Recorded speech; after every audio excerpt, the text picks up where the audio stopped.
Alors, dans la vidéo précédente, on a juste créé notre projet C# pour pouvoir démarrer la création de notre logiciel. Pour l'instant, on a une fenêtre vide. Je vous ai fait un petit croquis de ce que je souhaitais réaliser avec vous, avec ici les différents modules ou les différents blocs qui vont composer notre interface. Et comme vous pouvez le constater, on va avoir besoin de certaines choses, comme par exemple un petit compteur ici. Donc ça sera un élément graphique, une image. On va avoir besoin d'une aiguille, l'aiguille qui sera également dynamique puisqu'elle pourra tourner. Et on va notamment avoir besoin de flèches. Par exemple, pour le réseau ici, on va avoir besoin de flèches pour indiquer si c'est le téléchargement ou l'upload. Ce que je vous propose, c'est qu'on passe sous Paint, sous Photoshop, pardon, pour la création de ces composants graphiques. Et je le répète, hein, si vous n'avez pas envie de les créer par vous-même, aucun souci, je vous donnerai de toute façon mes créations, donc vous aurez mes fichiers images. Ici, c'est juste la palette de couleurs que j'ai préparée, celle que je vais utiliser pour concevoir mes visuels, et ça également, je vais vous la donner, comme ça vous aurez les mêmes couleurs que moi. Ce que je fais, c'est CTRL-N pour créer un nouveau document de 512 par 512, et je vais commencer par créer tout ce qui est relatif au compteur, parce que c'est le composant le plus complexe. Alors au niveau de ma palette, je vais avoir besoin de récupérer la couleur la plus foncée ici, et je fais X pour changer de couleur, et avec la pipette je prends la deuxième couleur la plus foncée, donc un gris un peu plus clair, c'est des gris bleus. Avec X je peux changer de couleur ici.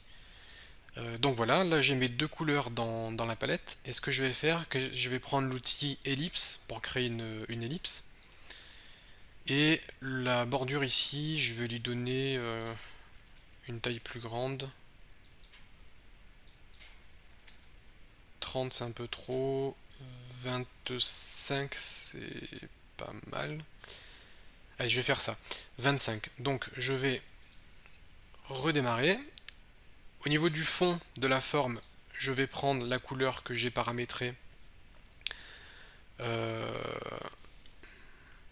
je vais prendre la pipette. Je vais prendre la couleur foncée que j'ai paramétrée. Et au niveau du contour, je vais prendre la pipette également et je vais récupérer la couleur un petit peu plus claire. Donc là maintenant ma forme elle devrait être correcte et j'ai dit que je voulais 25 pour la bordure.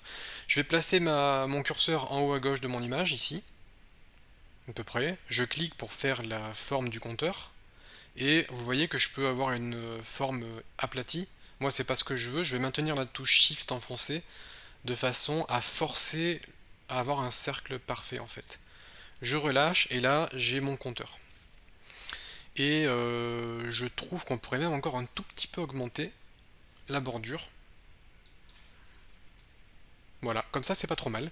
Donc là on a notre compteur qui va être l'indicateur visuel sur la consommation du CPU. Alors pour trouver des formes, si vous ne voulez pas tout faire vous-même, pour trouver des formes, vous pouvez utiliser des sites comme Icons8, Flaticon, Icon Finder. Il y a plein de sites qui vont vous proposer des formes.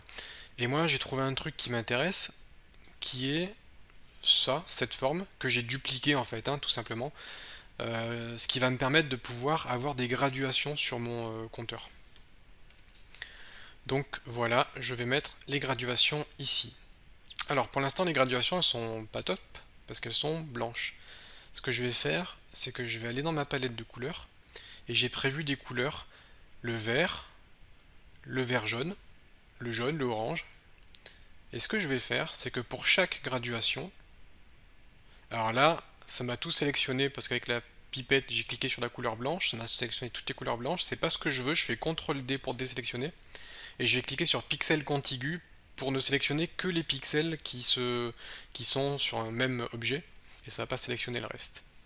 Du coup, je vais prendre le pinceau. Je vais peindre en vert ici. Je sélectionne la deuxième partie. Je prends le pinceau, je prends le vert jaune. Et puis on continue. Je vais prendre le jaune orangé.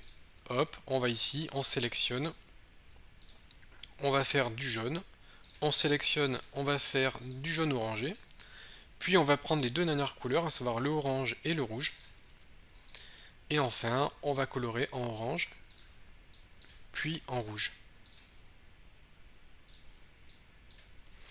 Donc voilà pour notre compteur. C'est très simple, mais ça fera le job. Donc ce que je vous propose, c'est qu'on enlève le fond blanc uni pour avoir une image transparente en arrière-plan. Je vais faire fichier enregistrer sous. Et là-dedans, je vais l'enregistrer au format PNG pour conserver la transparence. Je vais le renommer en compteur. Et j'enregistre. Alors là-dessus, je vais avoir besoin d'une aiguille. Et l'aiguille, je l'ai déjà préparée. C'est une forme un petit peu plus simple. Je vais vous montrer à quoi ça ressemble. Ça ressemble à ça. Donc l'aiguille, elle sera placée, disons, à peu près par là. Bon, grosso modo, hein. Et elle pourra tourner. Alors bien évidemment, son point de rotation sera plutôt ici. Et le centre sera plutôt par là. D'ailleurs, le centre, on peut le trouver. Il suffit de cliquer sur la forme, de faire CTRL-T. Et là, vous voyez les... Vous pouvez mettre des repères ici. Vous voyez le centre de l'image.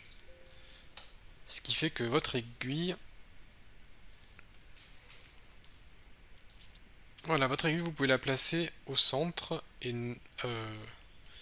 ça m'a pas gardé la position. Voilà. Alors non, d'ailleurs, le centre de l'aiguille, ça sera plutôt ici, en fait. Donc on va la placer comme ça. Là, c'est juste pour vous montrer à quoi ça ressemblera, hein. Et voilà, on aura une aiguille qui tournera comme ça. Ici c'est 0% et ici c'est 100%. Et là c'est toutes les valeurs possibles.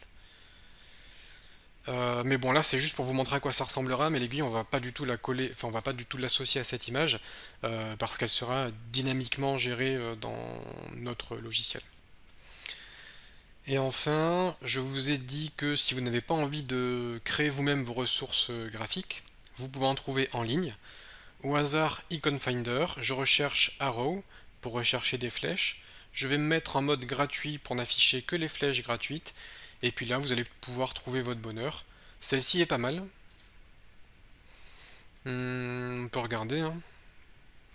Celle-ci est pas mal. Et après, je regarde juste s'il y en a une un petit peu plus fantaisiste. Bon, je pourrais chercher un peu plus en détail, mais en tout cas, vous prenez des ressources qui vous plaisent. Et vous avez la possibilité de télécharger le fichier au format PNG, puis de l'éditer dans votre logiciel. Donc là, je vais par exemple prendre la flèche. Je retourne dans Photoshop, je mets la flèche ici. Vous pouvez la designer un petit peu hein, si vous avez envie de juste de la customiser. Par exemple, on peut s'amuser à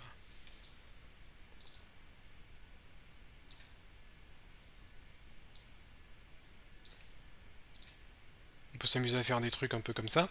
Enfin bref, vous pouvez customiser la flèche. Et une fois que vous avez ça, vous choisissez la couleur. Donc nous on a une palette de couleurs. On va dire qu'on va la faire de cette couleur là. Vous retournez sur votre image, double-cliquez, vous allez faire incrustation de couleurs. Et dans incrustation de couleurs, vous allez sélectionner la couleur de votre composant.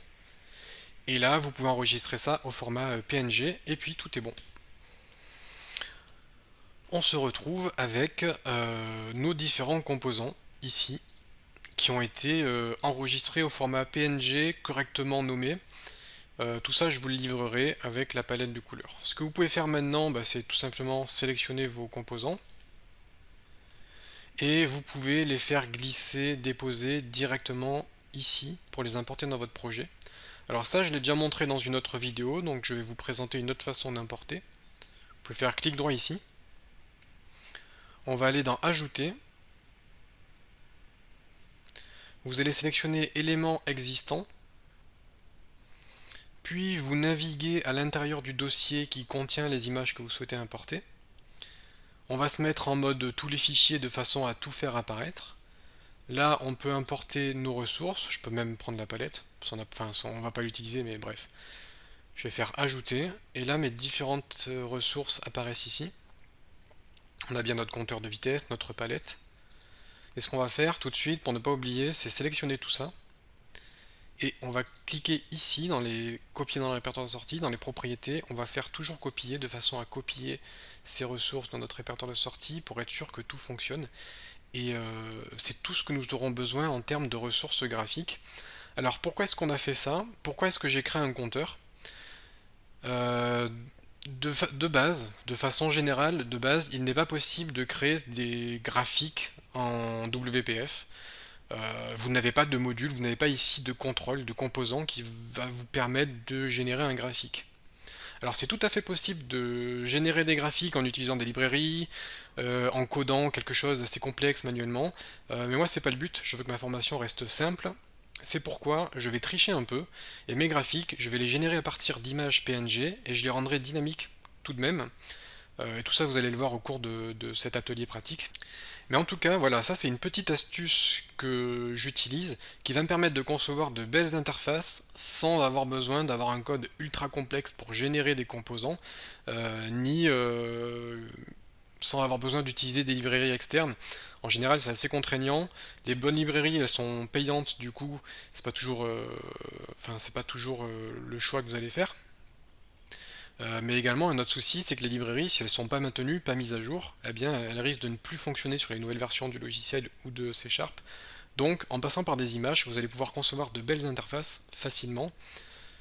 Et tout ça, vous allez le découvrir dans la suite de cet atelier. Ce que je vous propose, c'est qu'on s'arrête là. On aura juste créé nos ressources graphiques. Une fois que vous avez importé vos images, ce que je vous propose, c'est que vous passez donc à la prochaine vidéo dans laquelle on va commencer à assembler un petit peu notre interface graphique.